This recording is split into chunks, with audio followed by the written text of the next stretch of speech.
this is Matthew and TJ up at Beaver Dam Creek, and we're here to talk about why the Civil War was inevitable between the North and the South.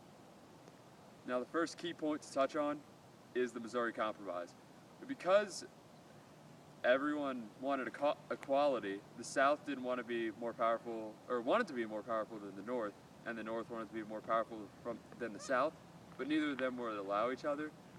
This act allowed there to be a balance as Missouri becomes a slave state and Maine becomes a free state. And then later on, this balance is counteracted by one of the four acts in the Compromise of 1850, where California becomes a free state. Now, this permanently throws off the balance and enrages the South, but this act itself, the Compromise of 1850, didn't just enrage the South. There's also the Fugitive Slave Act, where if a slave escaped, it had to be brought back to its master in the South. So no more slaves could escape to the North, which enraged the North because they didn't want any slaves. They wanted somewhat freedom and equality between both the white and the black citizens.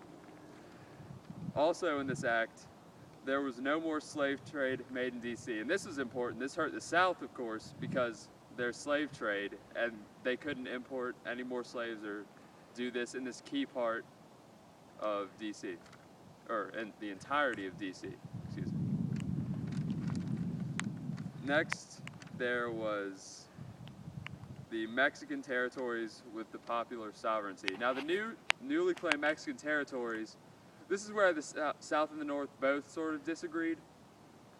They both wanted it, but they both couldn't have it because of the popular sovereignty. Like, people would just rush in, there would just be conflict that would arise, nothing would really become accomplished, there would just be some bloodshed.